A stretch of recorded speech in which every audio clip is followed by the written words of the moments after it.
Welcome, everybody, to today's episode of the Empowered Performance Podcast. I'm your host, Matthew Monos.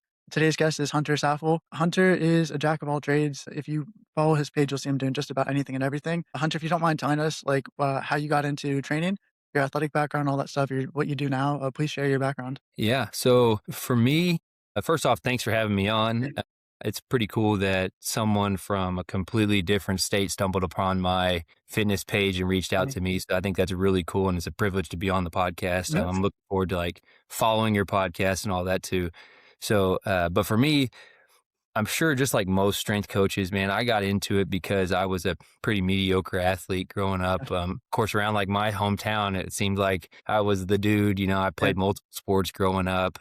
Basketball was my passion. I played JUCO, but low-level JUCO basketball for a couple years. Never really grew up lifting weights. Never was in the performance mindset. Never did any of that stuff. I just spent a lot of time in the gym.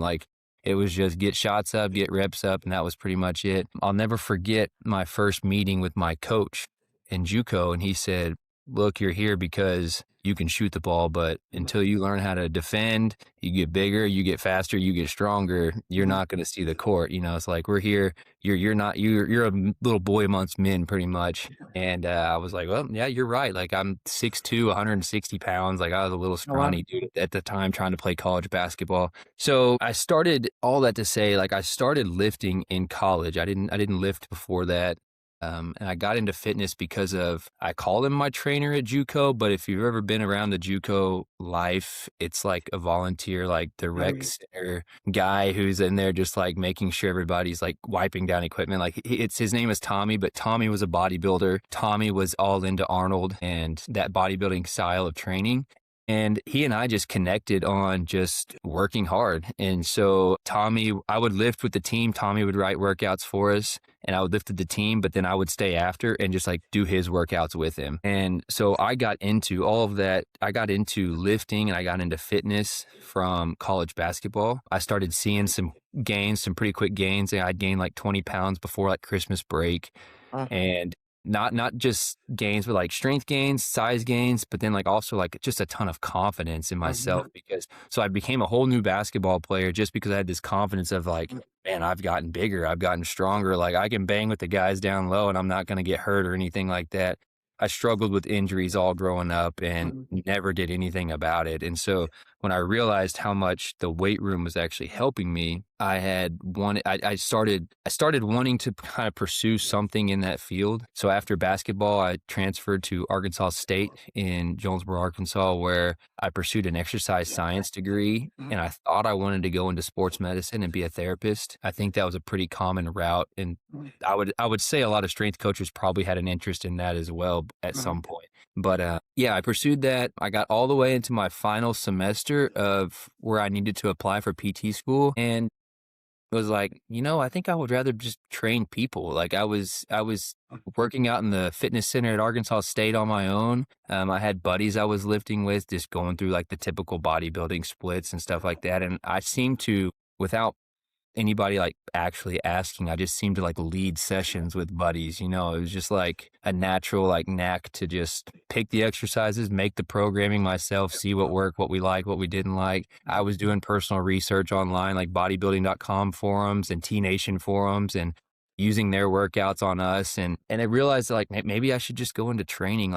I love athletics. I love sports. I could see myself as a strength coach. And so, like I said, that PT application was due in February, and I decided in January that I was yeah, no, I'm not doing that. I think I want to just train people. At the end of that semester, I got an internship at actually the place where I'm working now. It's called St. Bernard Sports Training. I interned there for my undergrad degree, ended up getting a job from that internship. I worked there all through my graduate school, got a master's degree while working there as well in exercise science. And then I was working part-time then I started working full-time, and then I just took over the entire program. And so now that they hired me out of grad school, I don't want to say it's my program. It's technically, I'm employed by the hospital that's in our area. It's called St. Bernard's, but the Health and Wellness Institute where I run my program is where I'm at. And so pretty much they gave it to me. They're it's your baby, run this program. And so I got into training that way, and I've been doing it since, gosh, I took it over in 2016, so, full-time for 10 years, part-time for a little over 12 years now, so That's awesome, dude. So I want to go back a little bit to like the beginning, and I think it's cool that like we definitely have a similar story in the beginning. I'm still, not huge and jacked like you are, but what I was gonna say is that like you get kind of like that early momentum with training. You're like, man, this kind of works. You're talking yeah, about the confidence and all that stuff, and then people just like run with it. And there's something to be said about you're talking about bodybuilding as an athlete, and there's this huge thing sometimes on the internet where people overcomplicate training and like, oh, bodybuilding is not optimal for sports performance and all that stuff. It may not be, but when you're 6'2" and 160 pounds, putting on a little muscle is going to help your athletic performance. Gaining strength, becoming more resilient, adding confidence, like those are all wonderful things. Um, so I think it's kind of a lazy argument. So there may be better and worse ways to train for athletic performance, but yeah, especially with like a beginner training age when it comes to the weight room and all that stuff, get strong, get jacked. Those 2 yep, things will serve you so well. You don't need to worry about joint angle specific or VBT or all these crazy, like, fancy things. If you're like a wet noodle, put on a little bit of muscle, put on a little bit of strength, it does a lot of good. And as yeah, far as the confidence thing, like, that's really powerful and that's really true. My wife was a All-American in soccer, and 2 of her best years in college came after she did, like, a full summer of, like, strength and conditioning at a good facility, in our area, and then she would just go and, like, on the field, nobody could touch her. And, yeah, like, yes, she would be that step quicker, yeah, she'd be that little bit fitter and all that stuff, but, like, it wouldn't be as sizable an athletic difference as one might assume, and, like, the technical difference didn't go anywhere, but maybe she tries a shot from 35 yards that maybe she wouldn't have tried the season without that strength and conditioning just because she has a yeah, bit of confidence. And so that's the thing that sometimes people neglect too is like they're all connected. Your like mental health, your physical health, all those things, confidence, strength, look good, feel good, right? Especially for basketball players, you wear like sleeveless. Yeah, 100%, dude. it's huge. But then yeah, you're talking about how it helped with injuries. I imagine it helped with your performance. Like people will say that bodybuilders aren't athletic. And it's like, yeah, if you look at elite bodybuilders who only do bodybuilding all the time, yes, because they're missing the sport aspect. But if you're still playing a sport as much as a college athlete would play the sport, you're still going to be sprinting and cutting and jumping and like getting endurance and all that stuff coordination. So if anybody's listening and they're thinking, what is the best way to do it? What's optimal? You talked about like bodybuilding.com and T Nation and all that. I would, as a 13-year-old, be like going on these websites, articles, things I didn't understand at all. I'm like, man, this is the secret. If I just do this one exercise, my biceps will blow up. Yeah, When like, at the end of the day, is just train super hard, train consistently, take a nap, eat a sandwich. That'll do a lot of good for you. So yeah, I dude, appreciate yes. you talking about that. 100%, yeah, and I remember as simple as, like, I was obviously a good enough athlete to play at the JUCO level, so, like, I Mhm. wasn't, like, lacking in athleticism. It was about the building the capacity to just unleash that athleticism, and, like, Mhm. once I got stronger and I built this, like, confidence, I was, like I went from never even trying to, like, dunk a basketball to, like, dunking in prac I never dunked in a game, like, I'm not that confident, but I was dunking in practice all the time, and I was jumping with, like, big guys in games, it's like guys are going up for a layup or a dunk, and it's like this little scrawny white dude now is, like, jumping with these dudes and meeting them at the rim and different things, and it's like I went from if people from my hometown would have watched me play in college basketball, they would have been like, "He's scoring a lot less, but he looks like a totally different player," and it was 100% due to the weight room. Mhm. I mean, obviously my role changed in basketball. Like I wasn't the all-star anymore, but like it was 100% what happened off the court in the weight room and all the extra work I did there that changed who I was on the court. My wife could, like you mentioned your wife and her being a soccer player. My wife was cross country and track Mhm. in college as well. That I met her at Arkansas State and she could attest to her most successful season as a college athlete was when she finally started implementing strength training into her Mhm. normal routine. And so I just, like you said, like it doesn't have to be anything fancy. It doesn't have to be sport specific. It's literally, it's just got to be put some weight on the bar, bend your knees, straighten your knees, pick it Mhm. up off the ground, whatever Mhm. you got to do, just add some resistance, some simple movement and just build a resilience to stress so that whenever you're stressed out on the court or you're stressed out on the field, your body's for one ability to withstand that stress, but also recover from that stress on on a regular basis so that you can go out and do it again and Mhm. stay injury free. Like you said, take a nap, eat a sandwich, I did. and recover. I mean, it's that easy. That was my issue in, like, college, especially is, like, I was like, "Okay, if I'm a fringe player and I wanna be a starter, I have to work harder than everybody." And after college is when I realized I learned general adaptation syndrome. It's stimulus, recovery, adaptation. And I was missing the recovery aspect, and I was way overdoing it in this, stimulus aspect. People talk about overtraining all the time. I feel like few people actually train hard enough to truly overtrain, 100%. and usually it's under recovering. Whichever Yes. one I was doing one or both of them. Do you know I know that because my performance was dipped. I was constantly fatigued. I sleep enough. I wouldn't eat. I felt like I ate a lot, just still not enough. I would have 4 or 5 practices with the team a week, 2 games a week. I would still do 3 or 4 lifts a week, sometimes at like 11 o'clock or midnight, and I'd still do like 3 or 4 skill sessions. It's like, okay, you're doing 3, 4 hours every single day, and you're maybe sleeping 5 hours. Yeah. Like that's maybe not the best for like recovery and all that stuff. You're getting way too much. And then also goes into injury, right? Is that like, yes, adding strength and size can make you more resilient. Absolutely. This gets into the conversation of too little exposure to stress or too much exposure to stress for what you're asking yourself to do. And so an example is like if you avoid stress at all costs and stress finds you, you're cooked. And that's what ends up happening with a lot of the skinny, scrawny players is like, okay, say you crash into a bigger guy, you're cooked, right? And it's not going to hurt them 100%. because Yeah. they can tolerate way more stress than you can tolerate and they can produce more force than you can produce. And you just play the simple maths of that. That's how it works out. But then if you look at the other side, you can technically do too much. A simple concept is, like, if someone gets tennis elbow because they play way too much tennis for what they're capable of, or like golfer's elbow or jumper's knee. Jumper's knee, for Yeah. example, is you're just running and jumping way more than your tendon is capable of tolerating at that point in time. Yep. Solution is just reduce the playing volume, increase the capacity. That's to me one of the most important things of becoming a more skillful player is one, you can express the skill more efficiently with more force production capabilities. Not trying to use big words, but two, you can survive more sport practice and skills practice. So it's just like, I don't understand why some people are like, nah, man, I'm allergic to the weight room. Let me just shoot the ball all the time. On the flip side, you can be a bodybuilder who's super uncoordinated. Just do both. Do you know what I mean? Play your sport a lot and then train so that you can play your sport better and more, if that makes sense. Yeah, and for me, I'm sure we'll get into this a lot more later in this episode here, but, Um, like, when I started lifting and stopped playing sports, my mind was mhm, so focused on lifting that I didn't wanna do anything to, like, ruin my gains, and, it took me a long time of being in the weight room and training people to realize that, like, I was a hybrid athlete in college. I mhm, was practicing, I was shooting, I was running hills, I was lifting 2 to 3 times a week, like, I was combining multiple aspects of right. fitness on a regular basis to improve my performance before I was ever a hybrid athlete. Hybrid athletes, like, I mean, it's a trendy term right now. Yeah, It's yeah. something that like I label myself as because people like to see that because it's trendy.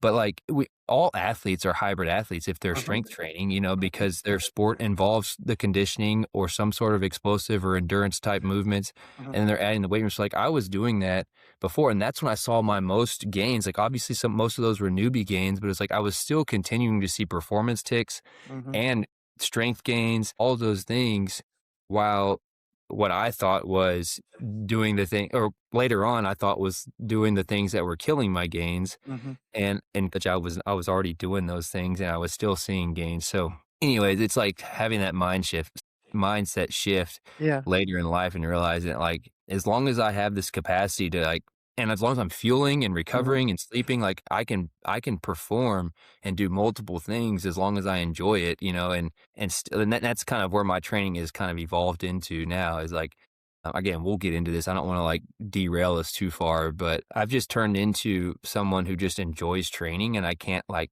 get myself to give up a certain aspect of training. So I just try to mhm, incorporate a little bit of everything so I don't like 100%. lose strength in certain movements or lose my ability to perform a certain movement or skill. So I just make sure it's in my programming at all times. So We're gonna go down, like, so many different rabbit holes just based off what you said. So yeah. one was the hybrid athlete thing, the other one was the, like, killing your gains. I definitely wanna go down that, and then we could talk about, like, the training style and, like, jack of all trades. But for the killing your gains thing, uh there's the interference effect. For someone who doesn't know the interference effect, you can't be like the number 1 marathon runner in the world and the number 100-meter sprinter in the world. But man, you can run a really fast marathon and a really fast 100-meter sprint. And I think Yeah. people will think that you can only train one stimulus at a time or get one adaptation at a time. That's not true. You just probably can't specialize to the level of being the best in the world. But how much are you willing to sacrifice towards one thing? How much time do you have? How much energy do you have? And yes, you can have adaptations that go slightly in different directions, but sometimes they can actually complement each other. So someone's like cardio kills your gains. It's like, well, I don't know. If you do a bit of cardio, you might get more density in your training sessions or have better recoverability so you can train harder. There you go.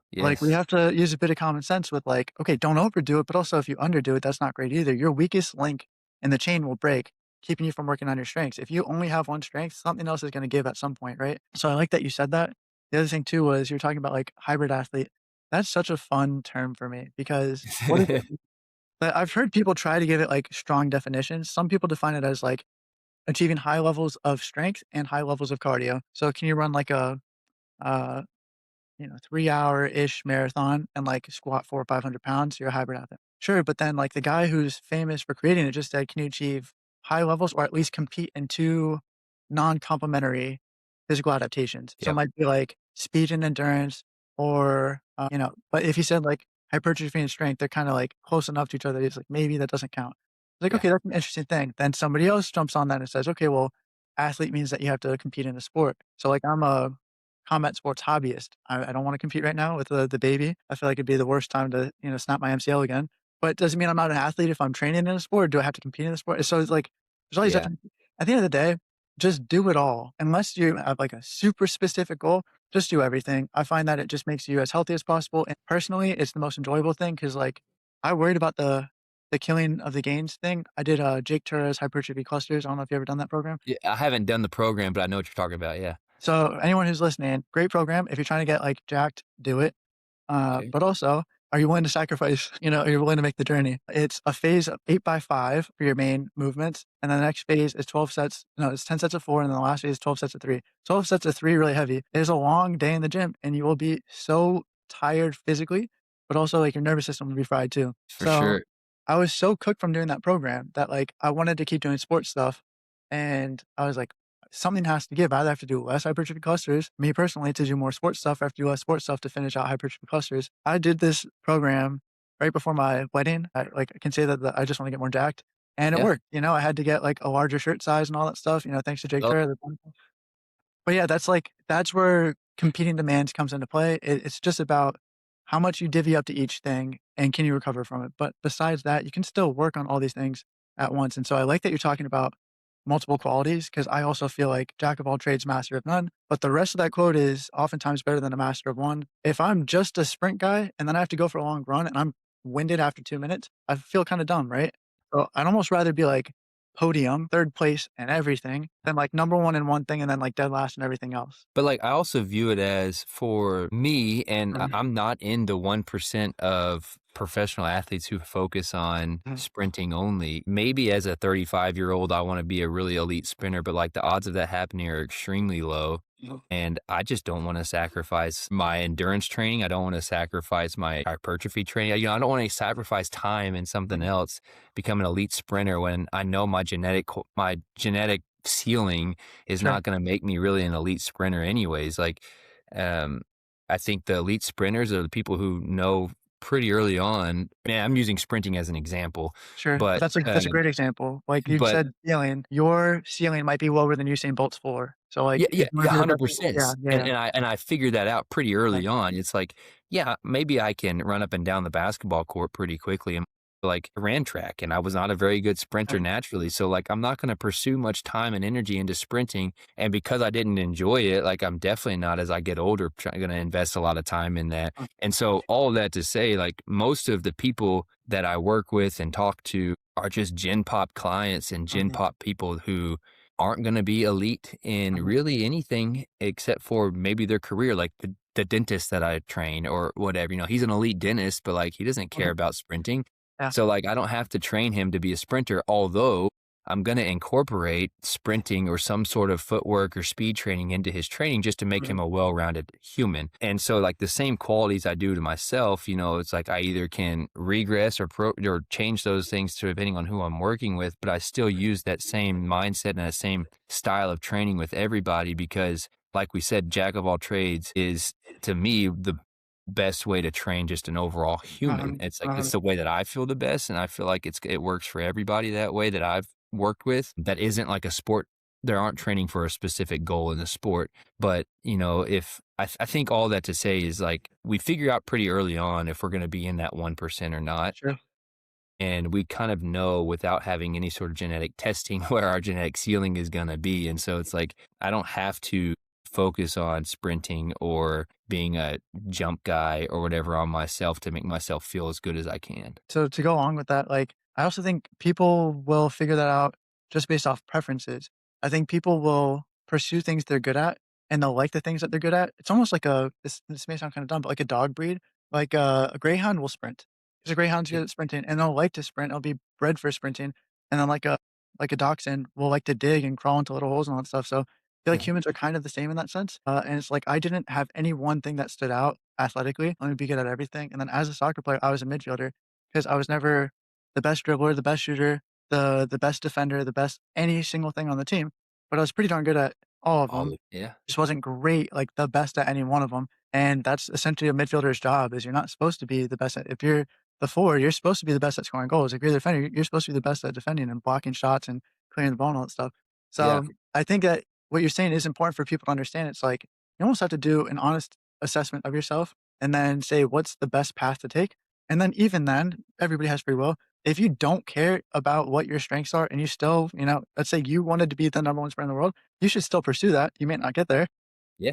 Yeah. but it's still cool to pursue that. And so that's the thing I kind of tell people is like, anytime someone says like, "Oh, I want this, I want that," so I'll sometimes train like a 50-year-old woman. She'll see someone in a magazine, be like, "I wanna look like that."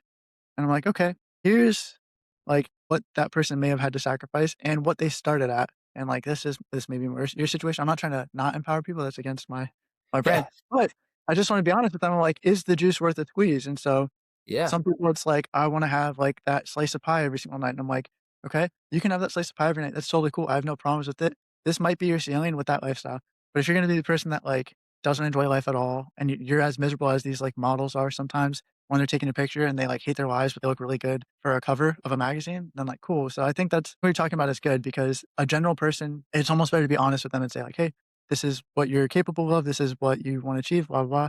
And then you just like training from there can be more liberating, I guess, in that sense. Variety is the spice of life, right? Like I get bored doing the same one thing over and over and over again when I do something else. And then I go to the next thing. I can't wait to go back to that first thing, but I just keep getting the bug for all these different things. I don't know if it's the Yeah. same for you.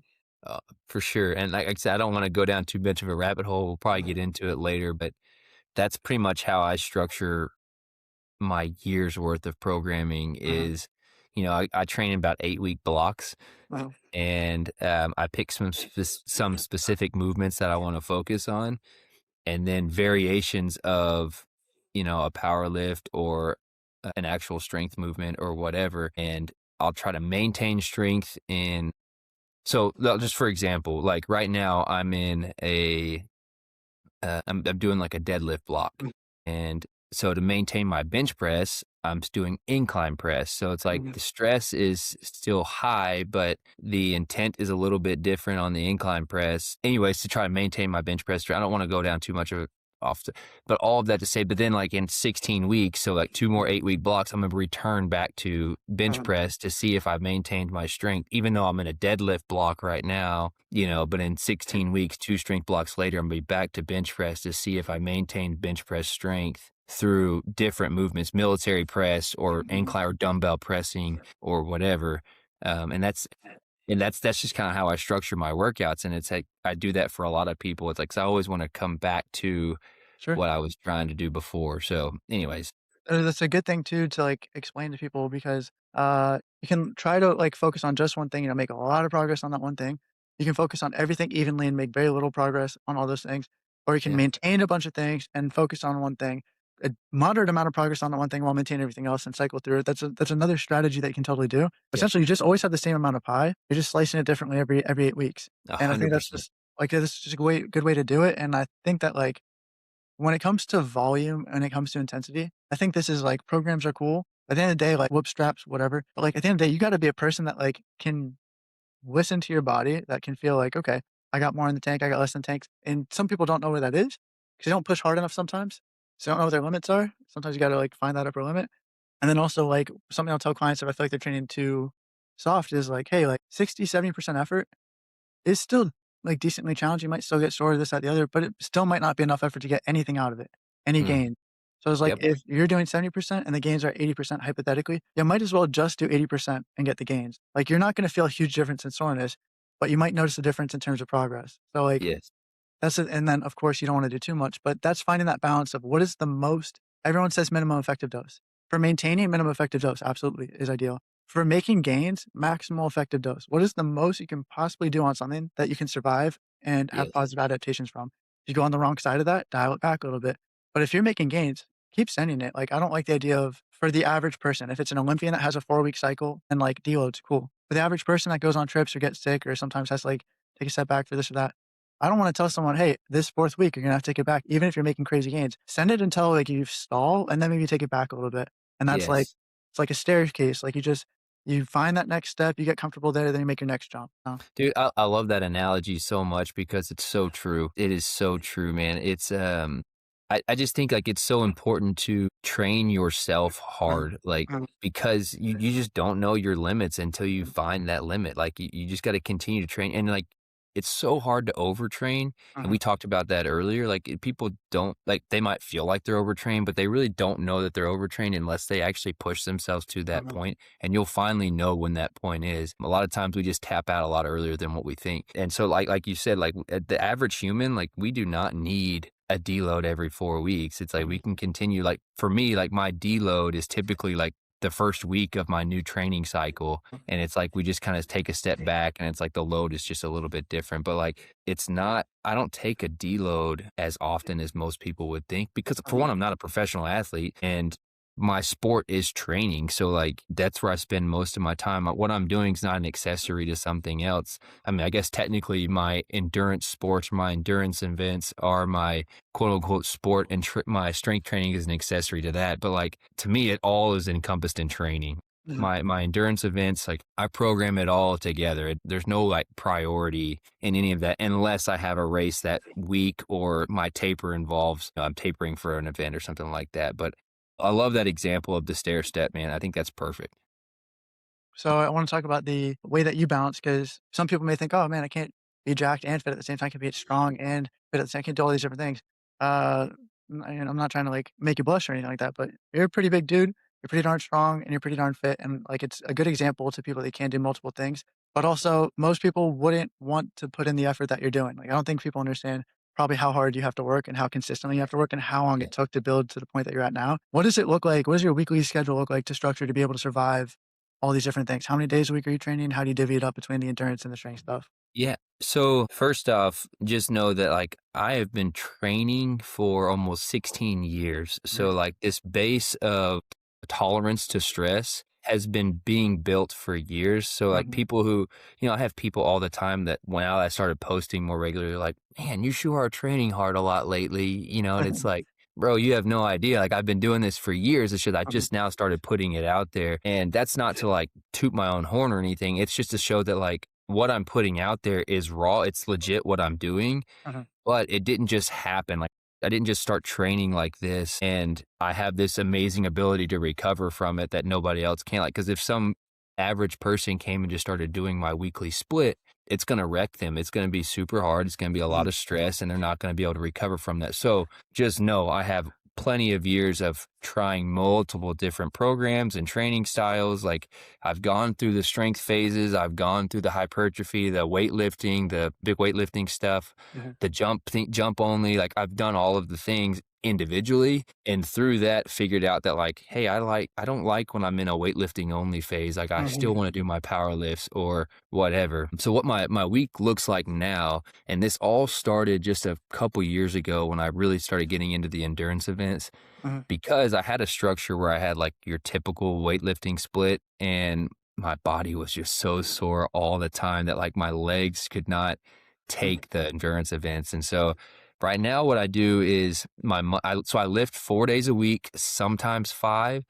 Um, but it's pretty much just 4 days a week. And then like depending on what my endurance schedule looks like for the weekly mileage looks like, I might hit a Friday workout. That's just like I call it a bro sesh. It's just me hitting the cable machines, get a pump, whatever. mhm, But my Monday lift is what I call push strength, and the focuses are always going to be cleans. And then some sort of upper body push and it's like a horizontal push or a mhm, vertical push, whether that's bench press or military press, mhm, and then a squat, mhm, a lower body squat motion that could be a bilateral or unilateral movement, just depending on what, I talked about those 8 week blocks that I'm in. So it just depends on what block I'm in. So right now I'm in the middle of a back squat.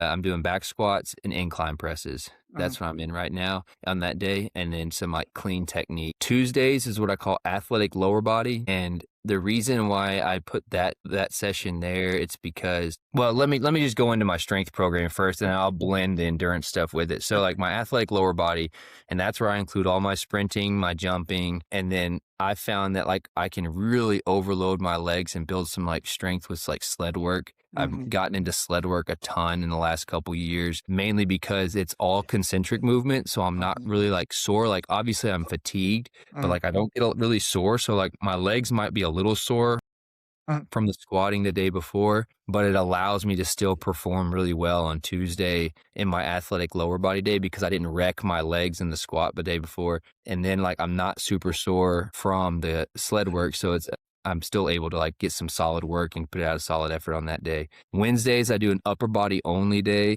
That's when, like, I'll incorporate some, like, med ball throws, like my upper plyometrics, mhm, things like that. So, like, med ball throws or explosive push-ups, things like that, and then just get, like, a pump. It's typically a little bit more push focused, mhm, but I incorporate a little bit of everything. That's where I just try to get the pump. Thursday is my pull strength day. That will be like snatches. I don't spend a ton of time like on like snatch technique. Like I said, I went through an entire like year's worth of weightlifting phase. So it's really just like refining the skills of the snatch and mhm, the clean on Monday. And then I might go just like build up to a heavy set and do one or two heavy sets, and that's about it. Like, I'm not trying to build a ton of strength there. It's more about just like maintaining the movement within my weekly split.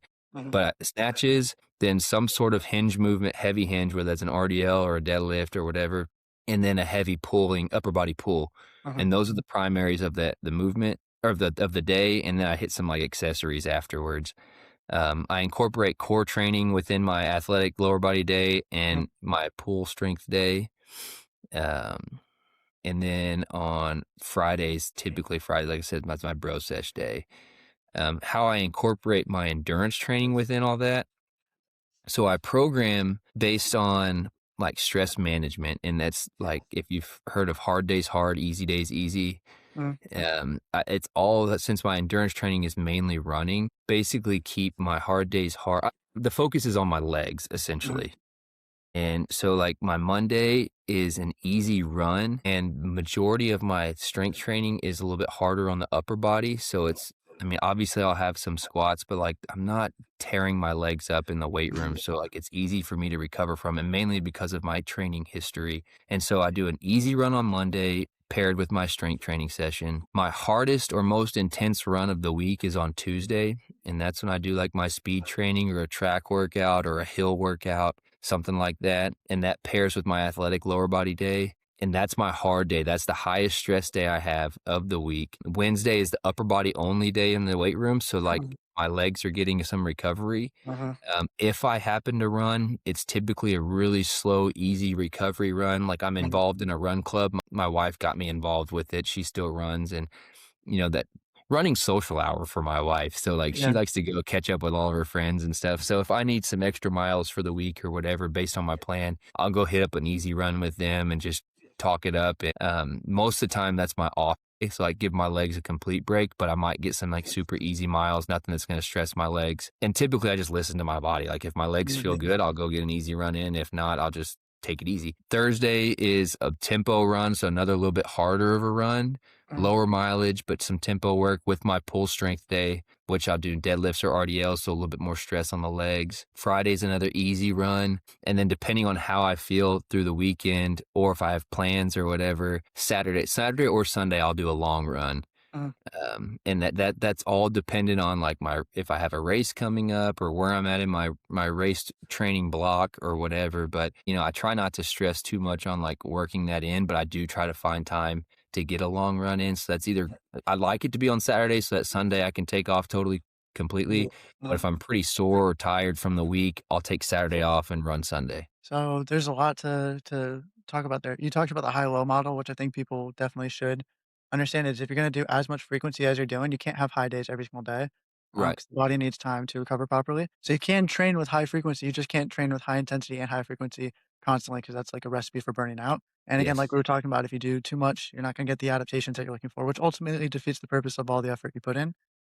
If the goal is making gains, if it's just fighting your demons, then, go for it.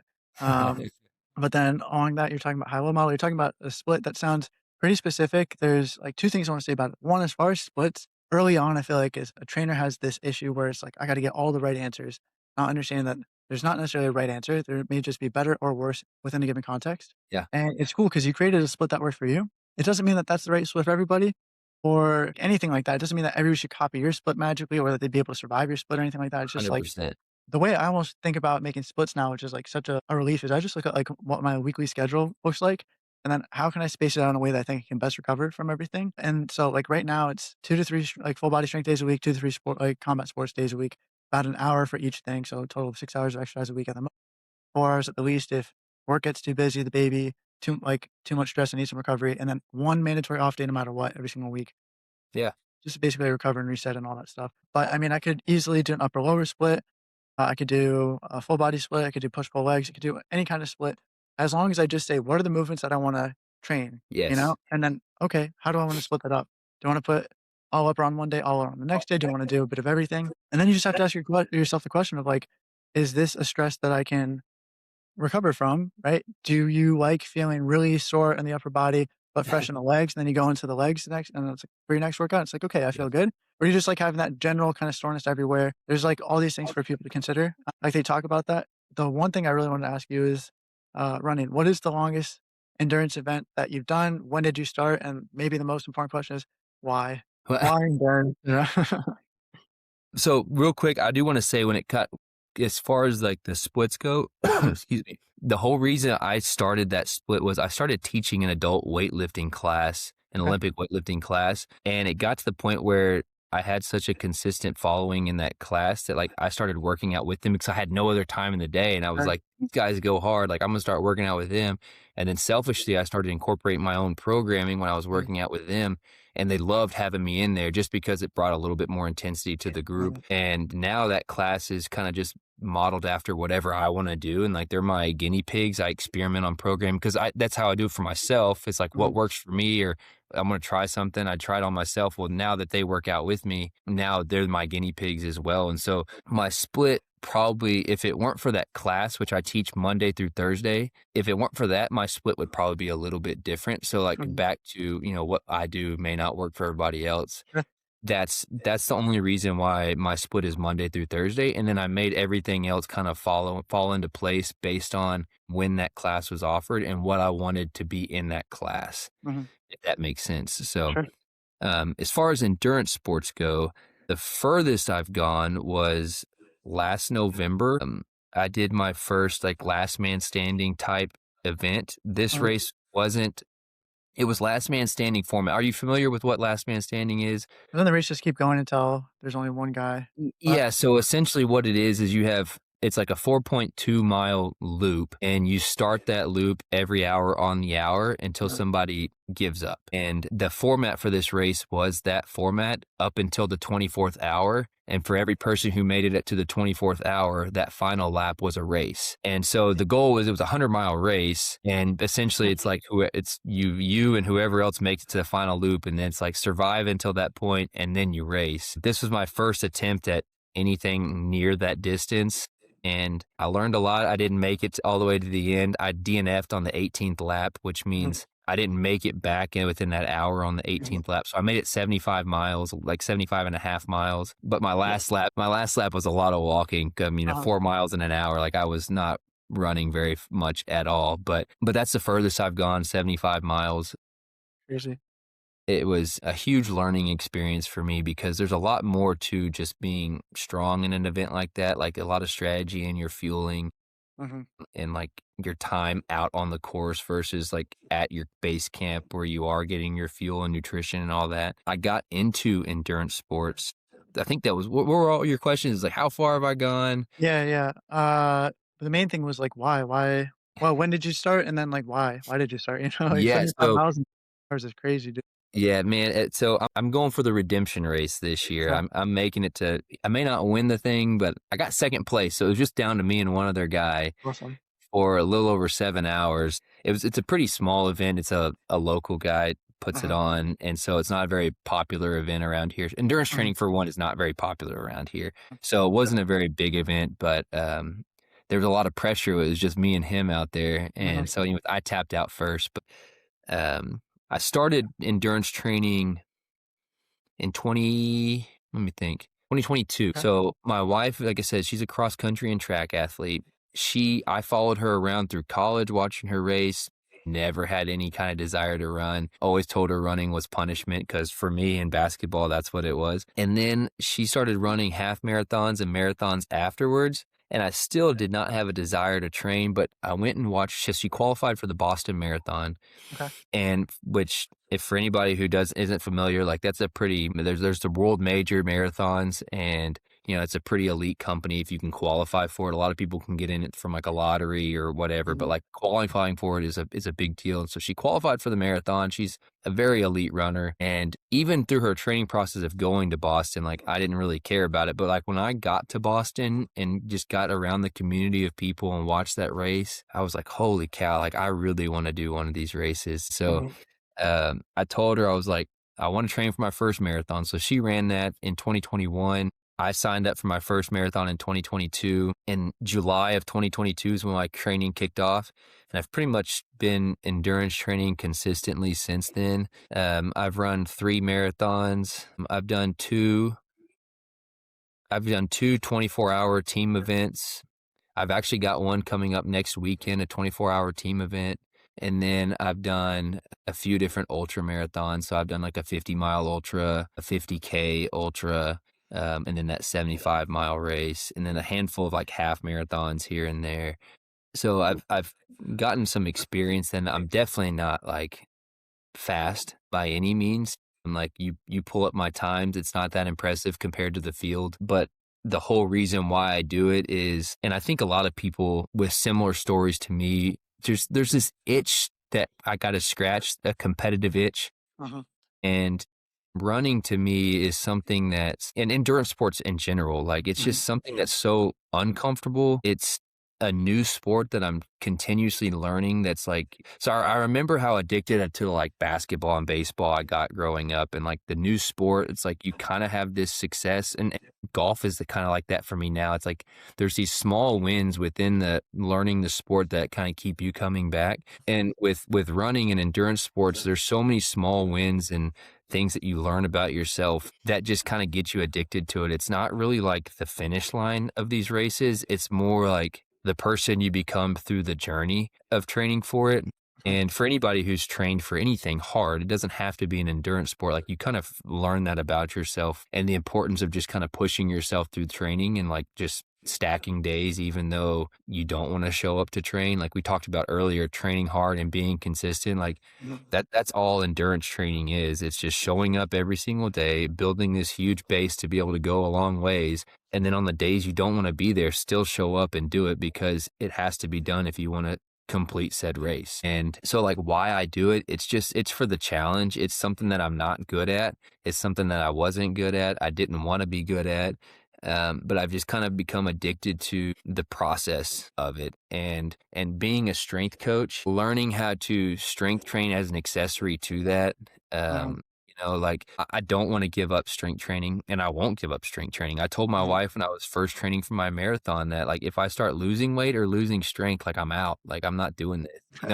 And she wanted me to run so bad, and I'm like, I'm out. If I'm not gonna get freaking big still, like I'm not that big, but like if I'm losing strength, a little bit of size that I have, like I'm out. Mhm. And anyways, and so it's like trying to find where programming can coexist with the endurance training is kind of what I love using myself as the guinea pig for. And it's opened doors for me. Like I've gotten to work with, some high school and college cross country athletes who Mhm. have seen what I've been doing, and they follow me on Strava, and they're like, man, I need to get into strength training, and it's like, and I'm not running anywhere close to the speeds that they're running, but Mhm. they see that you can do both, and it's not going to kill your speed gains or your endurance gains by being in the weight room. And so all that to say, like the why I do it is it's just a challenge for me. It's the continual pursuit of trying to learn how to make it work for myself. And with any other sport of kids that I work with or athletes that I work with, I use the weight room as an accessory to that sport. Now I've found this sport of training, and how can I use my endurance training to help my strength training, and how can I let my strength training help my endurance training? It's just figuring out what I can learn about myself on a regular basis. I think it's super important to just put ourselves within stress to make life easier. If you stress yourself on every single day in training, sometimes that just makes the stressors in life seem a lot less stressful. There's a lot of directions I can go with that. One of them is the way that you got into it sounds really similar to you. Do you know, Brendan McGuigan? I Um, don't yet. okay, so you should follow him. His name Okay. is Gwiggy Smalls, Guigggy Smalls, like Biggie Okay. Smalls Yep. on Instagram. Former pro baseball player, really great strength coach, but then, like, being a pitcher as, like, almost as opposite from, like, running a marathon as you can Yeah. get, like, sporting demands and all that stuff, and I think his story is that he just, like, watched a friend do a marathon and, like, same thing, got the itch. He was, like, at the race supporting him, and he's like, Yeah. "I gotta do one of these things." And I think he said he tried doing a run or something like that, and he, like, didn't do very well, and he was like, "Alright, I hate sucking at something." So he just, Yeah. like, stuck to it, and now you have this, big jack strong dude who also runs marathons, and it got into, like, that world and is training other people and all that, qualifying for some big runs as well. The other thing I wanna say is your wife is a dog from the stuff we talked about before recording the podcast. Congrats on your kid and, like, Yeah. her Thank you. but then also the qualifying and all that stuff and being a stud athlete. What's her name? Chelsea. Chelsea? She's a stud, so shout out Chelsea. I always say she's the toughest person I know, and now I'm the third strongest person in my family. Yeah, dude, this thing first of all, beautiful sentiment. I love to hear that. But then, also going along with the running thing, you're talking about, like, doing difficult things, and I like that you said that, like, running was punishment or maybe you weren't the best at it or it was difficult or whatever, but you still went towards for me, like, you're talking about hard training hard or being in a struggle. I think I wanna do, like, endurance events eventually. Man, if I could do everything, I would. I basically just wanna be like Spider-Man, Batman, John Wick all rolled into one. Hey, I get it. Yeah. That'd be It's like, great. gymnastics would be awesome and, like, Ninja Warrior and climbing, like, that kind of world, and then, like, right now I'm in the combat sports world, so, like, jujitsu, Muay Thai, and a little bit of, like, MMA, stuff like that. Eventually, I want to start with, like I can do a 5K easy, probably 10K. Half marathon, probably need a bit of training, marathon, and then I wanna start doing, like, triathlon, like, working up the sprint events and increasing the distances. I think I Yeah. wanna try that in my 40s, like, I have that plan right now, we'll see. I'll revisit this in about a decade. And then, Yeah. but, like, there's so many different things that you can do, and it's cool to do all of them and, like, to try a new journey and, like, learn about yourself along the way. But, like, doing hard things, I try to explain to people, like, why I do jujitsu, for example. My second ever session, I got my MCL snapped on a takedown. And, like, people were like, "All right, so you're done with that?" I'm like, "No way am I done with that." I was Yeah. like, "I don't wanna fear it." I see how challenging it is. I see, like, the potential benefits. I see the confidence that, like, a black belt has, knowing that almost anybody in the world can't hurt them, right? And I'm like, I Yeah. want that. And, like, if the Yeah. price is 10 years of brutal training, 15, 20 years brutal training, I'm like, "All right, like, sign me up." And man, it makes you regret it when, like, you're stuck underneath somebody and they're, like, twisting your neck and you can feel it pop, pop, pop. Like, Oh, in that moment, you're just like, "Ah, not so fun." But like you're talking about, sometimes when you're on a run or a long bike ride or you're doing jujitsu or something like that, it's my brother and I had this conversation. There's, like, different types of fun. There's fun during and fun after. So, like basketball, fun during, fun after. You enjoy it during, mhm. right? And then there's some things that might be short-term gratification. You might eat, like, a whole pie. Man, I'm having fun. Then you're feeling sick on the toilet. It's like, okay, it's not fun after. Obviously, the things that aren't fun during are fun after, but, like, those really difficult things are not fun during, and for whatever reason, I feel like they're the most gratifying after the fact. Because, like you're talking about, you are challenging yourself, you do feel good about yourself, you're learning about yourself along the way, and I feel like people would be better people if they leaned into difficult things. I also, in the context of combat sports, I feel like there's too many, like, alpha males on the internet that, like, haven't been punched in the teeth before or haven't been, like, submitted by somebody. Like, I used to think, like, maybe have a bit more road rage or, talk big and all that stuff. You get your ass handed to you over and over and over again. Now you're just like, "Okay." Like, you gotta dial it back a bit, There's this one guy, I love this story. His name is, Leg Lock Joe. And, my first ever gi class where you wear, like, the uniforms as opposed to, like, shorts and a compression shirt. If your belt falls off in a roll, you just throw it to the side and keep rolling. And he's also, like, 5'8", 140 pounds. He looks like an IT worker and all that stuff. I'm like, "I could handle this guy." He's a purple belt, which is the middle belt, and I'm putting the belt back on. He's like, "You don't have to do that. Let's just finish the roll." And I was like, "Oh, I'll be quick." I take 30 seconds to put it on, and he grabs me by the belt and, like, slams me into the mat and submits me immediately, and I was like, it's just so humbling. It's like, I'm not picking a fight with anybody. I don't know. So, yeah, I think I appreciate you talking about it. I feel like people aren't wired that way, and I feel like I'm not saying you have to do the most difficult thing all the time, and that's the only place you have value, but I don't know, lean into stress, you might feel good, and then, like, lastly, along those lines, like, I think we biologically get endorphins from exercise for a reason. I think it's like Mhm. a biological reward for doing something that's good for us, our bodies are meant to move. I think the sedentary lifestyle is, like, so unnatural, and that's why you see depression and, all these, like, diseases are preventable, all that stuff. So I feel like it's almost like this is a terrible analogy and it's inappropriate. And I know my dad's gonna listen, be like, "Why did you use this?" But like, if finishing sex and procreation feels so good, it makes people want to do it more. I think that's like a biological reward for like reproduction, for like the survival of the species. To Yeah. me, endorphins after running is kind of the same thing. Like we used Yeah. to hunt animal herds for miles and miles and miles. I kind of feel like that's part of it. So anyway, sorry, I went down a rabbit hole there, but No. Are you a reader at all, or do you listen to audiobooks? audiobooks, yeah. So, if you haven't, have you listened to The Comfort Crisis? No, that's cool though. I wanna, yeah. Okay, so that's another reason why I kinda got into that book. Was recommended to me by a buddy during, 2020. Uh, Um, he actually started doing, I'm sure you're familiar with the 75 Hard. okay, yeah, yeah, yeah, yeah. He The was, like, on challenge. this weight loss journey. He got into Mhm, 75 Hard. He recommended that book to me, and, a lot of things just kinda resonated with me, and it's like I was already a very active individual, but when I mhm, read The Comfort Crisis, it's basically very, very summarized. It's just like we gotta get out of our comfort zones more frequently. We gotta get outside more often, get exposed to extreme temperature changes and things that yeah, just make you so uncomfortable because we're stuck on, in houses that are climate controlled. We're stuck on chairs that are comfortable. yeah, We're always like, we're looking at our phone, like we're never bored, all these different things, never in our own heads, with our own thoughts. And it just got me thinking, like, I'm very active, but I'm also extremely comfortable and mhm, content.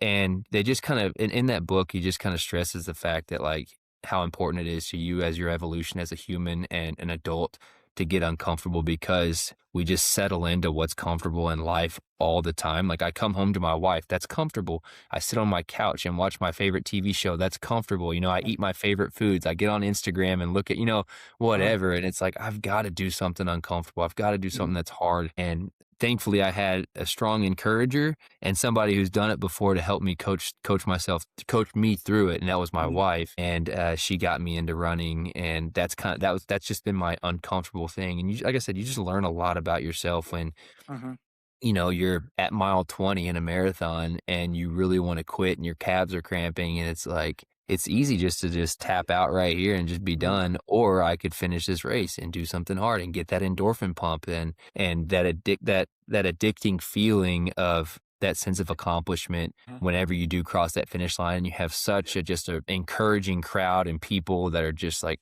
congratulating you and just uplifting you, like that community of people is kind of what keeps you coming back too, is just like that encouragement from everybody around you. So there's 2 things based off that I wanna discuss. One was, like, boredom, and I'm glad you talk about because it's not discussed enough, especially with, like, kids. We have kids to raise now, and we have to think, do they always need an iPad? Do they always need a game? Do they always need to be entertained? Or can they just sometimes, like, sit in a car in silence and watch the raindrops fall down and all that stuff? Yeah. Or, like, there's a, professional soccer player, his name is Erling Haaland, he's, like, a Viking, and he once made a post that, they had a flight, like, for preseason, a 12-hour flight, 16-hour flight or something like that, and he said he raw dogged it, meaning that No headphones. no headphones, no conversation, no book, no sleeping, nothing. He just stared straight for 12 hours like a robot. I'm like, "Listen, respect." He's huge into meditation. His goal celebration is, like, he'll sit crisscross and, like, do the thing with his fingers and all that. Yeah, yeah. And it's like, that's cool that, like, you can practically preach. Maybe start with 5 minutes of meditation and try to build up Yeah. to It's 12 hours of psychopath yeah, stuff. yeah, that's crazy. But then, along the lines of what's wrong with being too comfortable, I've seen people before where life gets so easy for them that the smallest inconvenience is the end of the world, Yes. and that they are almost more miserable having such a wonderful life. We talk about, like, first world problems. Someone, like, their meat they ask for, like, medium, and they get a medium rare steak, so they send it back to get cooked more or something like that. Just eat the steak, I don't know, but, Yeah, like, yeah. I think some people are just too focused on comfort, and, like, there's that quote, I'm sure you've heard it, "Comfort is a slow death." Mhm. Um, and then as far as, like, training, like, to become more resilient, it's like, the difference between, medicine and poisonous dose. So you actually do have to drink a bit of poison every now and then to become more resilient.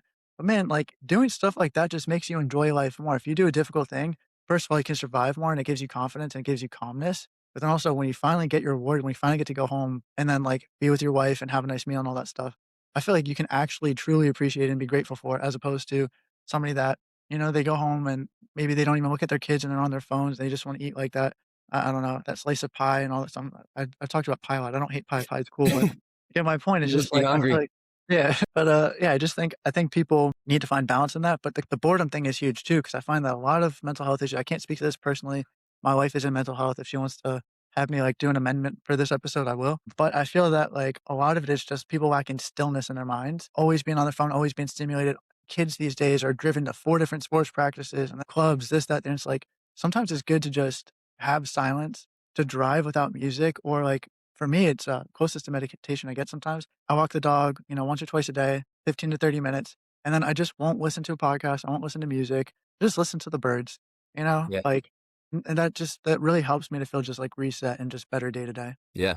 Man, I love that. Like, I mean, I'm a huge proponent on getting outside as well, and, like, Mm, we have a porch swing, and right now cool, my favorite thing to do is just grab my son. It's like we can't keep him outside too long because he's sure. such a newborn, and we're kind of in, like, the seasons changing and, like, Mm, pollination, so he could get sick because I was sick last week, so, like, um, like, we're kind of in that season, but I do like to just grab him and go sit on that porch swing and just rock back and forth for 10, 15 minutes and just look out in my front yard and just enjoy life, look at him, look there, and just kind of get in my own thoughts a little bit and kind of be bored. Like, I think it's a good meditative thing to do. So, along the lines of, like, finding joy in your kid, this has nothing to do with training, but I think it has to do with health, and at the end of the day, like, technically my title is, like, trainer, strength coach, performance specialist, but I don't care what the title is. I tell people trainer because it's easiest for them to understand, but, Yeah. like, my mission is to help people to live better lives, and if that means better sporty performance, cool. If it means losing a few pounds or gaining some muscle or getting strong, cool. But I also feel like it all is connected, the mental, emotional, nutrition, sleep, exercise, all that stuff is connected, and for me, I think, like, happiness comes from purpose, and my purpose has changed totally. I'm sure it's the same for you. As soon as the kid was born, it's like, to me, I just get so much joy out of, like, my favorite time is when my wife and I, our schedules finally align and we're home together at the same time. We get the dog and the stroller, and it's just the 4 of us going for a walk. I'm like, Yes. "Dude, I could just do this forever," and, like, sometimes Love it. I will watch when I'm crossing the road and all that stuff, but sometimes I just get lost looking at him while I'm pushing the stroller as opposed to, like, looking around and all that, and they always say, like, kids grow up fast. He's not even 3 months yet. He'll be 3 months on the 2nd, and I already see a different kid, and I Yeah. just keep telling myself, like, any chance he's looking at me, I feel like a natural instinct to look back, but also like a need to look back in the sense that, "Man, what if I miss just one of those looks?" And then next thing you know, he's, like, up to here, Yeah. maybe even taller than me, we'll see. And Hopefully. yeah, hopefully, but yeah, I mean, it's just like I don't wanna there was one guest on you listen to the Coach Limit podcast, I know because, Tyler's a mutual friend, he said he met you at the conference, Yeah, but, yeah. the guy for Untamed Strength, I forget what his name is, he said something that I loved on that podcast. It feels like when people go on podcasts, especially big ones, they wanna promote themselves and, hustle culture and all that stuff. Almost the opposite. He's like, "Man, I had kids and I realized I was doing way too much work, and the kid didn't choose when to be born," and I thought, "Okay, if I have 18 years of this kid, I'm gonna put a little bit more time there, I can always make more money Mm. afterwards." And I just Yes. feel like I don't know, I just feel like if you're gonna have a kid, they might as well be your priority, because some people Yeah. don't do that and whatever. I'm definitely preaching kind of maybe outside of the scope of this, but I think that does have to do with health, is find your priority. If it's family, then, yeah, give everything for the family, and then I think Mm. health has to do with family too. Sorry for this last little rant. I was talking about this with my mother-in-law today when we were walking the stroller, and the baby and all that. She wants to start training with me, and I'm like, "This is great. I would love to do this because I want you to be able to pick him up as long as possible." He went from 8 pounds to 12 pounds. He's probably a little bit more now. Maybe he gets to the 30 pounds. I want you to be able to overhead press 30 pounds and keep going from there. Yeah. To be able to get on the ground and play with him, to feel like you have the energy to keep up with him when he's running around. But also from a safety perspective, there's this video, and I'm not trying to shame anybody, but I feel like as a dad, you have a duty to be able to protect your family. And if you're not physically capable of doing so, then like that should be a reality check. There was a video of a dad who got out of his car, took the stroller out, put the kid in the stroller, forgot to lock the stroller. It was on a slope, starts rolling towards the street with like a bunch of traffic and cars moving. On his first step, he trips and he like just isn't fit enough to get himself off the ground and like chase his kid and save his kid. And it took a stranger from a far distance to like run and save this kid's life, a fit stranger to save his kid's life. And it's just like, to me, that puts in perspective. It's like, okay, you don't have to bench 225, squat 315, and deadlift 405 to be a man. I'm not saying Mm. that by any means, but, like, if your kid's in trouble, can you save them? And I think that should be a motivating factor, at least for parents to, you know, run, just do a couple things, watch what they eat a little bit, so and I think your mood will be better too for your kid. If you're feeling terrible physically all the time, I feel like that'll affect your energy around them too, and they deserve a good example to set them up for success in the future, so Yeah, yeah. Man, that's awesome. I mean, I can't even add. I think you said that all perfectly. I love it. I don't wanna go into too much of a rabbit hole of Sure, sure, talking sure, sure, about the sure. kids and the longevity of how important it is to, like, once when I first started training, it was for me, Mhm. and now it's motivate I mean, my kid's only 4.5 weeks old, like, Yeah, he's yeah. not but, like, He's it just fresh. feels like the motivation has just completely shifted, and it's like, not to push my own brand, but, like, I have my training program called Hard to Kill, and Mhm. it's like, now it's like I wanna live a long life so that, like, I can be there for him, it's like, I want myself to be hard to kill so that I can live a long life for him. Like, I wanna Sure. be around for those things, and I wanna be in my 60s and still able to, like, shoot hoops with him or Mhm. whatever sport play golf with him, whatever Mhm. sport or event or whatever thing he's doing, I wanna be able to enjoy that with him for as long as possible. So, like, the motivation has definitely shifted. But, like, along those lines, there's a quote, it's, I like to tell people, "My goal is to die young, as old as possible." And so Yeah, that's just a thing to do with, like, fitness and all that.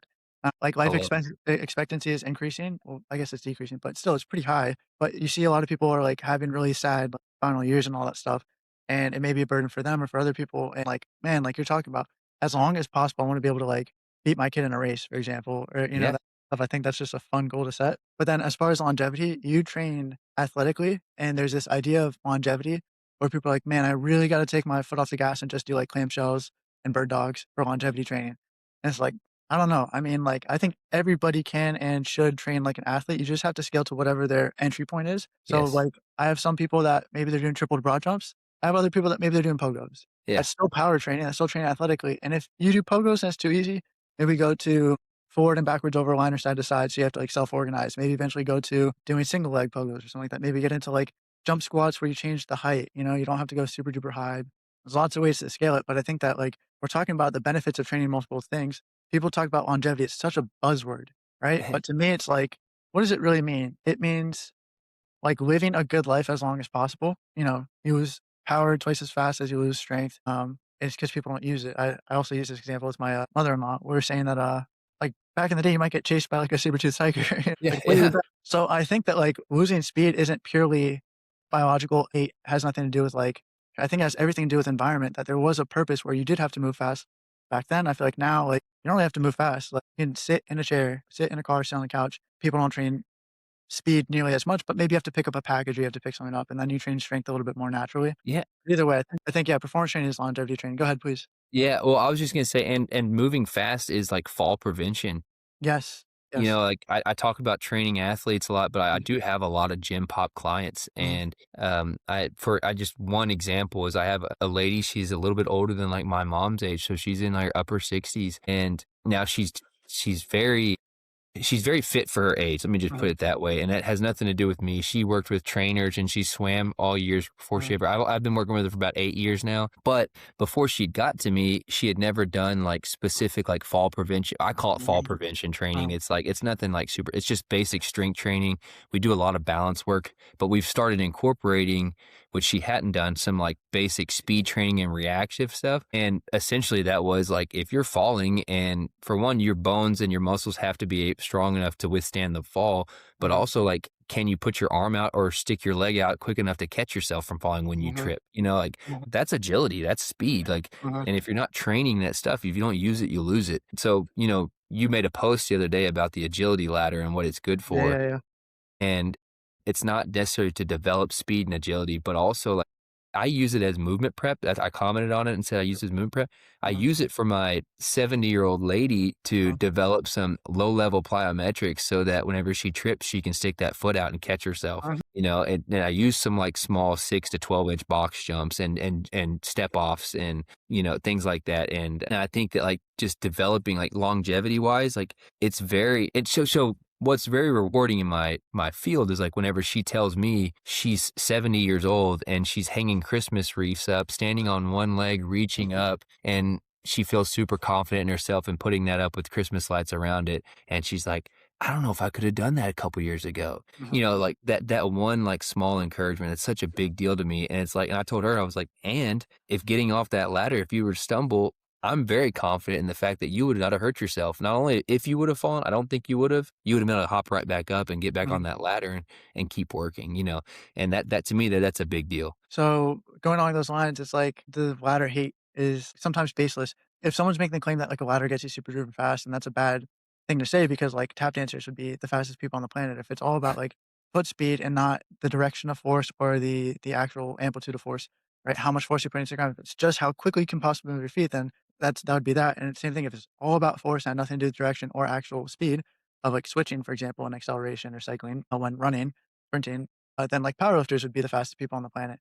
So it's a combination. Technique matters as well. There's all sorts of Yeah, different things. If that's the claim, then yeah, ladders are trash. But if the claim is like it's just another tool to use for coordination, it can be used to increase body temperature.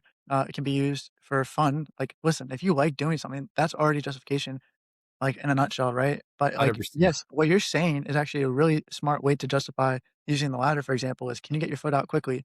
Like, fall prevention can be 3 things on its own. It can be a forward lunge, right, to catch yourself if you, like, start tripping. It can be doing, like, a incline power push-up if you fall going up the stairs, for example, or you Mhm. have to use your hands to do some sort of braking, and it can be something like, if you're on the ground, okay, how do you get back up off the ground? And you could do a get Yeah, up or I don't love burpees because I think, like, again, it's I don't wanna trash it like the ladders. Burpees are typically done they're an punishment. intense exercise. Yeah, they're done as punishment. It's a squat, it's a jump, and it's a push-up, and it's done and it's an intense thing to do, and a lot of people can't do all 3 of those things very well, and then they're done for high volume, and they're done in, like, a punishing way. So Yeah, the way they're typically done, not great, but, like, if a wrestler does, like, a sprawl and gets back up and it's similar enough to a burpee, I don't have an issue with it. If it's someone who's doing it for, like, low volume, just learning how to get up off the ground, cool, the way that it's done. Goalkeepers, so, like, I just think that, like, I used to think, "Okay, I read that ladders are bad for speed, ladders are bad." Right? And I just think training is so much more than that. And the more you open your mind and are willing to be wrong and think about the justifications of things, I think that makes you a better trainer. And I also think it means that you can like service more people. I think that's the benefit of being a generalist, both in training and also with who you work with. I think we're both the same in that sense. You yeah, can connect through lines as opposed to your specialist. So then you think, man, this is best for my world. It must be best for everybody's world. I think that's kind of the issue with only working with one population, only working with one adaptation in mind. yeah. So, what would you say, like, what is the demographic of people you typically work with? Yeah, so I would say 80% Gen Pop, 20% athletes. Athletes are usually high school, a big mix. When I originally started, I wanted to go niche. I don't know if you know who Paul Favorites is on Mhm. PJF Performance.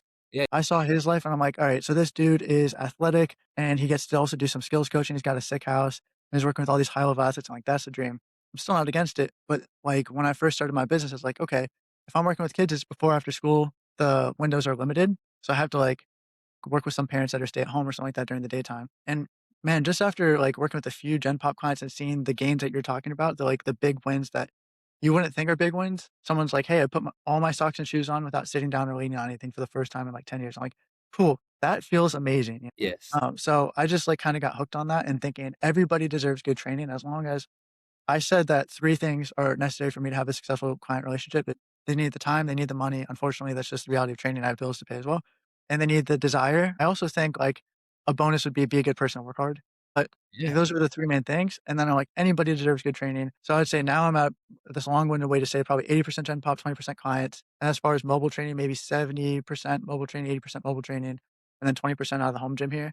But yeah, I mean, like, I wanted to go niche. I ended up going general, just that's ho the direction my business naturally went in, and I am happy with it, and I almost think, like my wife is a therapist, like I mentioned. She originally wanted to work with, like, high school girls, middle school girls, college-age girls, like, young ladies with eating disorders or, like, anxiety, stuff like that, and then her first job was a lot of military people, PTSD and all that. She's like, "This is it. This is my purpose."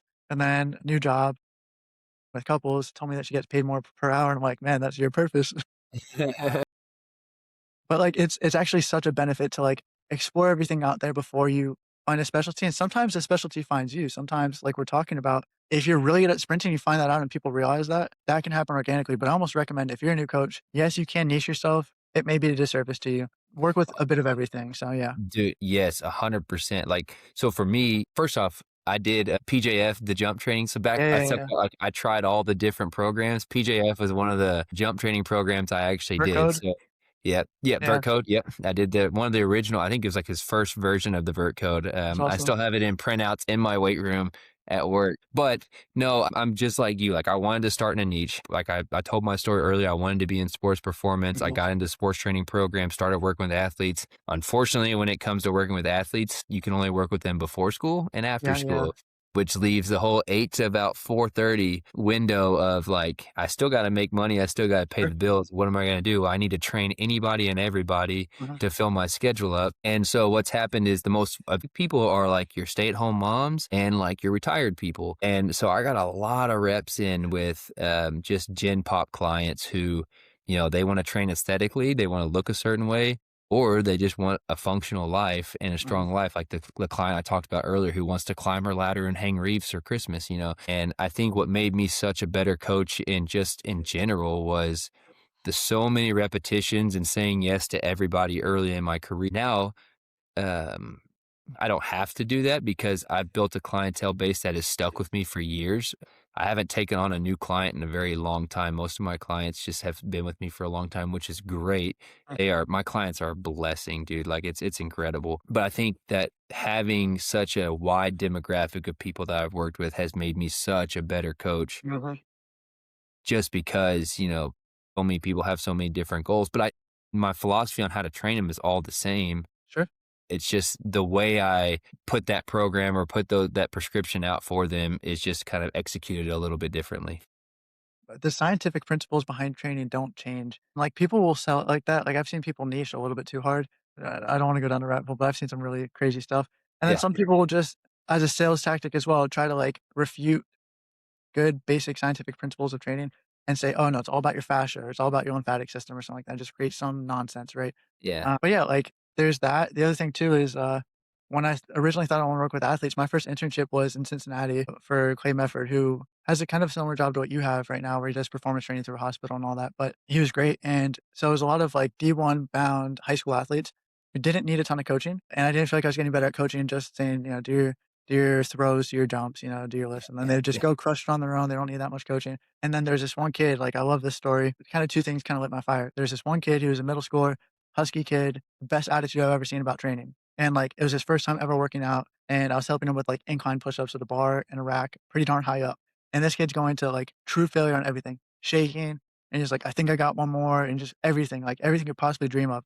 And I was like, "Okay, this kid is coachable, and he's a good kid, and, like, think about what this will do for his life if he can, like, improve his," like you're talking about, improve his confidence, improve his strength, Mhm. his physical capabilities, all that stuff. I was like, "Man, this is empowering," right? And I'm like, that just, like, lit my fire so much. The other thing you're talking about, like, stay-at-home moms, is like that very much is a big part of my business is, retired folks and stay-at-home moms or, like, parents that, like, have, flexible schedules, that kinda stuff.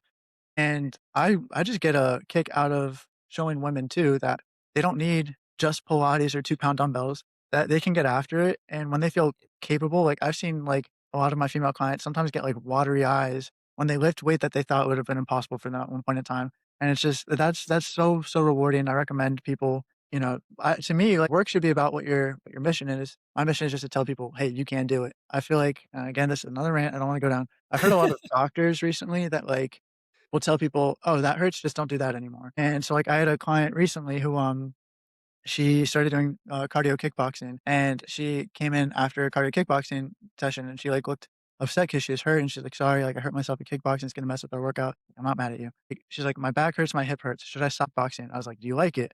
She's like, "Yes." I'm like, "Don't stop kickboxing. Yes. We're just same thing we talked about capacity, just dial it back. Maybe don't kick as hard, maybe don't kick as high, maybe don't kick as much, right? And then we're just gonna build up the capacity in the hips and the back, all these different things to tolerate the stresses. And then, yeah, I want you doing as much as you can tolerate, safely and respond positively to. But I want to respect your time. Do you have time for just a couple quick fire Oh, yeah, yeah, questions? yeah. Man, I got all the time in the world, man. So whenever you're good. So let's see. What is something that you changed your mind on recently or during your career that you want to share? Like a big change of mind? I think the biggest one for me is obviously multiple modes of training can coexist. Mhm. But as far as like training people, I just want to get people strong. When it comes to getting in the weight room, like I don't care about specific movements. I don't care about I like training for a stimulus, I guess, Mhm. and getting people strong. Like those are really like the priorities or the primary reasons for what I do and for my exercise selection. So it's like finding out what they like, what they don't like, and then just get them strong in those motions. So like if it has to do with them being strong for something in life, it's like so I like a lot of like clients who enjoy hunting, so it's like I want to make sure that they have the endurance and the strength to hike up and down mountains when they're hunting, Mhm. wild game or whatever. So I think that for me it's just I've changed my mind on instead of like for that hiking example, that hunting example, instead of putting a loaded backpack on and make him do a stair stepper or carry something that looks like a gun, like making like all these specific, it's like, let's just freaking get your legs strong and let's just get your conditioning up. So like sled pushes are a great example that can kill two birds with one stone there. Right. And just get like, and then for my athletes, just getting them super strong. Like we talked about building the capacity for the human and not worrying about if the box jump looks like an approach jump for a volleyball Mhm. player or whatever. Let's just freaking get their legs super explosive and super strong, and just build because what my job is isn't develop skill for their sport. My job is to make sure that they have a resilient body to withstand the stressors 100. at their sport. So my mind has shifted and the way I've programmed has shifted. I used to have like super complex training programs for all my athletes and my people, like super individualized every single thing, which everything is technically individualized, Mhm. but it's not as complex as you might think. It's Mhm. all like super simple concepts, and we're really just trying to get everybody strong. What's the stimulus I can create that you enjoy that I can get you super strong at? Because if you enjoy coming in to bench press every single Monday, then we're gonna friggin' bench press every single Monday because you like it. Like Mhm. that's pretty much it. I think that's the mark of a good coach is, like, understanding that principle on its own. I think that's someone who has experience because when you first start, you wanna prove to everybody how smart you are, so you do all the fancy stuff. You try Yeah, to explain, over explain this, that, the other, and it's like, do they care? No. Do they like this? Yes. Is it gonna get them where they need to go? Yes. Are they gonna train hard? Then that's another thing too is, like, I tell people, like, "If you don't like something, tell me, and we'll find something they do like instead, or at least yeah. like better. If you don't like everything, then sayonara." Like, we gotta find something that you are what's the least hated thing? With some Yeah, clients who are just like, "I don't like training." It's like, "Okay, what's the least hated thing?" "This?" "Okay, cool." But yeah, it's truly at the end of the day about an adaptation. That was something that took me a long time to learn. It's like, what is the most specific joint angle and approach in this, that, like you're talking about? oh, And it's like, I think special exercises are for special athletes. I don't train special athletes. I'm not saying that, they're not special like that, but it's like, I'm not training, like I said, Usain Bolt, who needs like maybe a fraction of a second to get first or to get last and yeah, race against the other people doing every last possible thing they can to be the best in the world. Otherwise, it's general physical preparation for general athletes. And I yes, think that's just a common way to think about it. Yeah, you're talking about do a box jump to get power in the legs, and then your sport coach should be able to teach someone how to play the sport properly, right? 100%. So that's you're Yeah. not overreaching in that sense.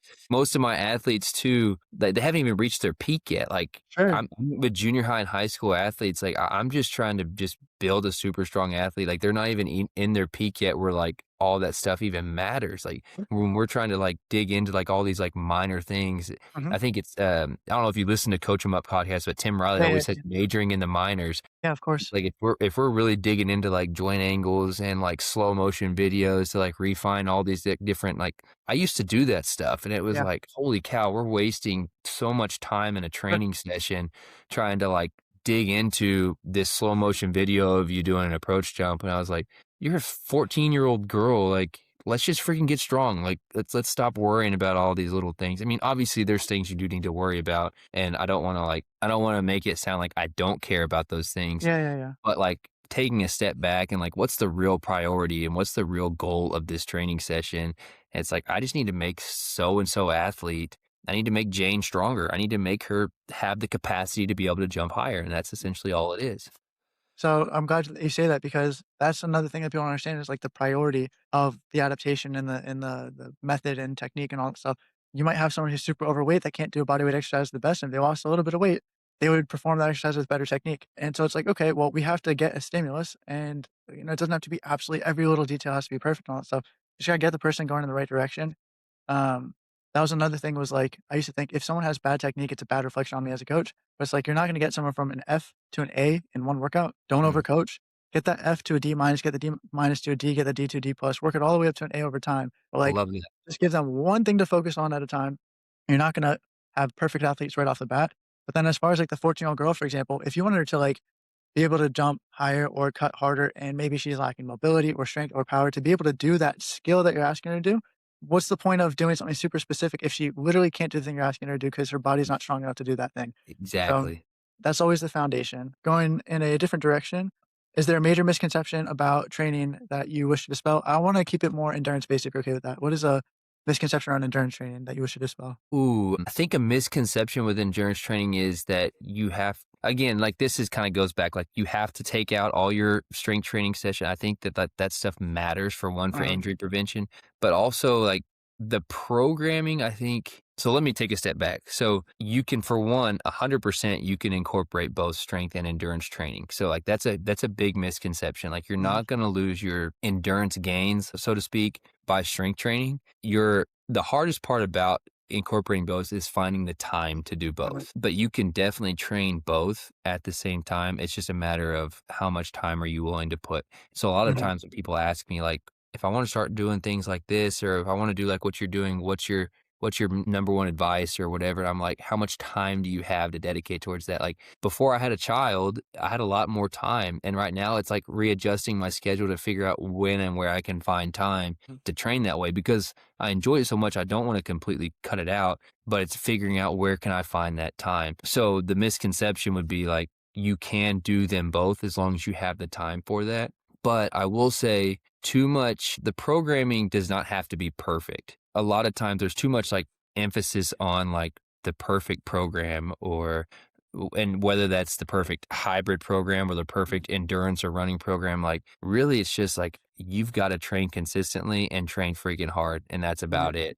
And so I would say like the most biggest misconception is the programming has to be perfect because there isn't a perfect program. And mhm. I'm continually editing how I program for myself. So it's never going to be perfect. So going along that, there's kind of 2 things I'd say. One is a mid program done with, like, immense effort and intent and consistency beats the perfect program done, A like, in a hundred mediocre percent. fashion. I think people keep losing that. They keep saying it's like, "Oh, man, I'm not seeing the results I wanna see because my program's not good enough." And it's like, "Alright, take your okay program. How well are you running that program yourself?" Like, that should be the first question you ask yourself.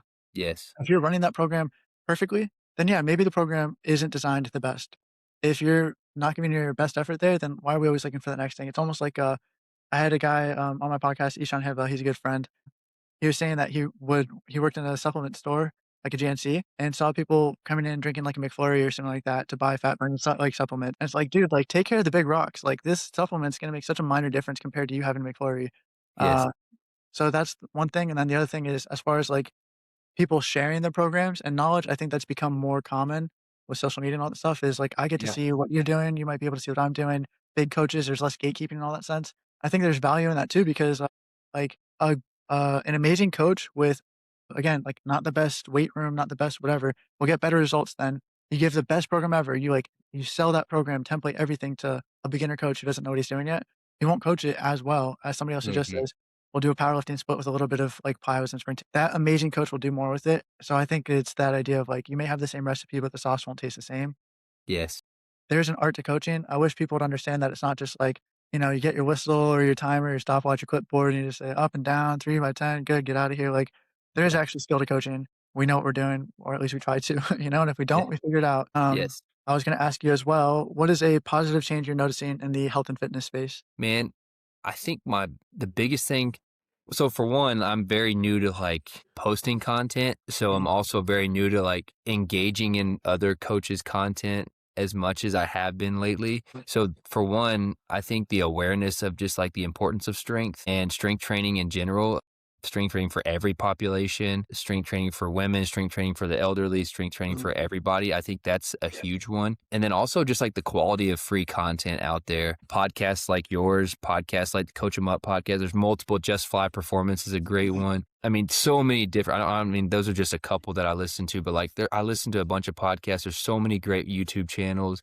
and coaches that put out content on the social media platforms as long as as well as YouTube. Obviously, it takes a little deciphering on what the high quality versus low quality content is, and I'm not meaning like resolution. I'm meaning like the actual information you're for sure. getting from those coaches. But I think that, but I do know, and I think that there's getting much better. We're getting much better at getting high quality content out there for free because for so long the lower quality content was the free content and the Yeah, higher quality you had to pay for Mhm. And now it's, we're getting some really, really high quality stuff from great coaches on a regular basis for little to no cost at all out on Mhm. social media, YouTube, podcasts, all those things. And I think stuff like this makes everybody better in the sense that, like, maybe somebody is listening to this podcast and they're learning a lot.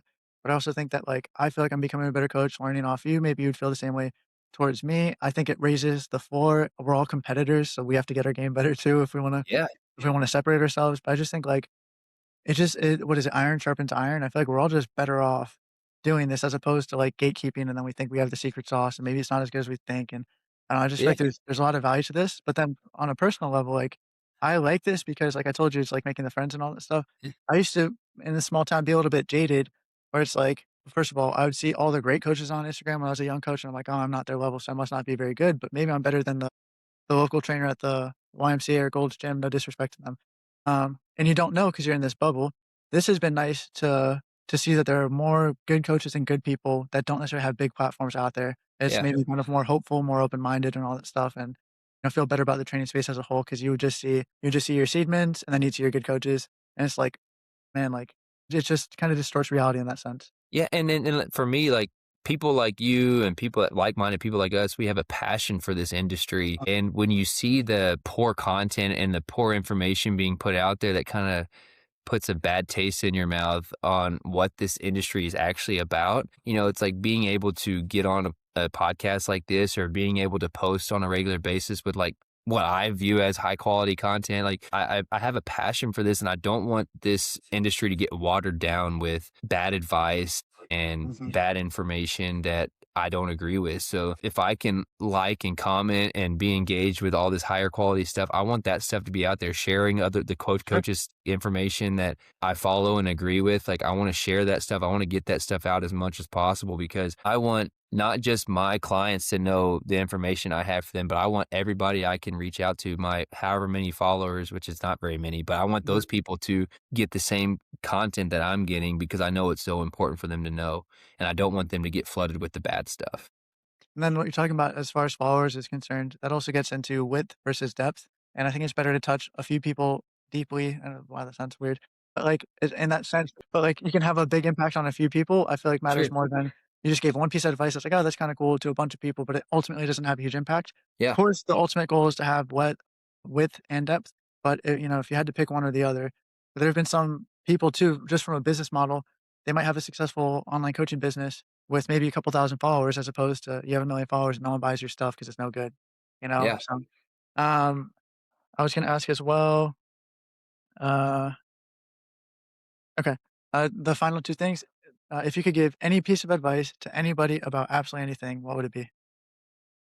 Man, I love so Chris Paul was on Rich Roll's podcast, Okay. and he always says keep stacking days, and I love saying that. I love the laying bricks, but I would say just keep stacking days. Like, if you have a goal in mind, for myself, I guess and I speak that from a personal testimony standpoint. Like I Mhm. said, I've been doing this for 16 years, and I just continue to show up.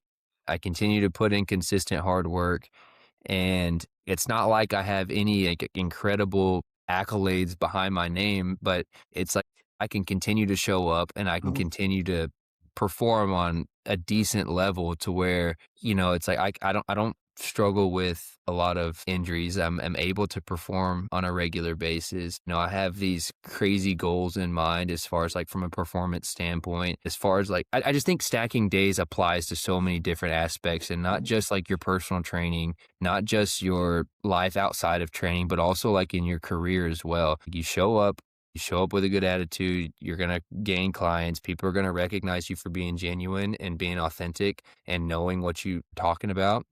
Same with, like, your training. You show up on a regular basis, you stack days, you're going to continue to actually see progress in your training. So if I were just to give anybody advice, I would say stack days, one, and then two, make sure you're engaging in good quality content. Like, Mhm. experiment on yourself, learn from people, read books, listen to podcasts like this. Make sure you're getting uncomfortable on a regular basis. Just to test yourself. So I think just train hard all the time and use yourself as like your guinea pig as far as training goes. So there's 2 things I wanna say to that, the stacking days thing and then also the, like consuming content and like educating yourself. As far as the first one, it's almost like the difference between an overnight success and 15 minutes of fame is staying power, and that's what you're talking about. If you stack enough bricks, like overnight success is actually like you get discovered, but it's not like out of nowhere. You had 16 years of work and all that stuff, and it's Mhm. just like the tipping point, right? 15 minutes of fame is like the Hawk Tuah girl, and then she goes back into obscurity. She just had one thing that's popular, and then people don't care because there's no substance underneath it. No shade to her. Actually, maybe shade. She did some sketchy stuff, but Yeah. but but then along the lines of sorry, the second thing you're talking about educating. What you said was good because you said guinea pig. That means doing. And I think that so many people will worry about feeling like they're getting stuff done without actually doing stuff. So like, all right, if I take supplements or I sign up for a coach, but then I still eat like trash and I don't train very hard, then like I feel like I'm being healthy, but I'm actually doing anything. You can read a book and then never apply the knowledge and you don't actually know anything from that book. And one of my favorite quotes is knowledge without application isn't knowledge. To know and not to do is not to know. You Mm, got to do the thing. Like that's the only way you can truly understand that's it. something. So I'm glad that you talk about the doing because everybody thinks or like tries to act like they're some great thinker. I watched a video, I have it all figured out. It's like, yeah, but how are you implementing it into your life? Are you not? I don't know if you actually know that well, you know? Yeah. So I'm glad that you said that. Yeah. Yeah, no, I think that I've learned obviously from repetitions, I've learned so much by just using myself as a guinea pig. Mhm. You know, like I said, I get all this content, I listen to all these podcasts, but, like, I don't really know how to apply any of that stuff until I apply it to myself and Mhm. just see what that stimulus actually creates, and Mhm. so, yeah, just never stop training. If training is a passion for you and this is a training podcast, like, never stop training yourself hard because you're gonna Mhm. learn so much about yourself in those moments, and then never stop experimenting on yourself because if you're using yourself as a guinea pig, you'll learn, you know, if you're putting yourself in the fire, you'll know what your clients and your athletes are going through when you're telling them to do this stuff. Like, you know, if you're putting a program on that you've never done, then you Sure. don't know what they're going through, you know, so it's hard to actually relate to them and know what the complaints they're talking about are actually going on or whatever. So, So yeah. yeah, the program thing is huge. Super quick rabbit hole. Jake Tura actually did the workouts. He would show himself like just going to the gym and doing hypertrophy cluster, doing the full workout and all that stuff. I'm like, that makes a big difference knowing that the coach actually did the program before Yeah. selling it, that he morally should feel better than somebody who just writes whatever he thinks is like flashy or trendy or cool or tough. Yeah. So there's absolutely value to that too. This has been an absolute blast. I just wanted you, if you can plug yourself real quick before signing off, where can people find you, find your program, all that good stuff? Yeah, so, I'm on Instagram mainly. I just started TikTok a little bit, like, a few months ago, but Instagram, Hunter_Saffel. If you wanna train with me, I have programs on Train Heroic. They're called Hard to Kill. You can look at that through the link in my bio on Instagram, and then you can search me on TikTok. I'm Hunter Saffel on TikTok as well. Yeah, but that's where pretty much where I post all my content, and then I've got those programs on Train Heroic. Dude, thank you so much for your time. This was a blast. I wish you continued success. And again, congrats on the little one. Man, I appreciate you so much. This has been awesome. This has Yeah, been cool. a really fun experience. I'm really fun getting to know you too. So I appreciate you having me on. Cool. Thanks, man. Yep.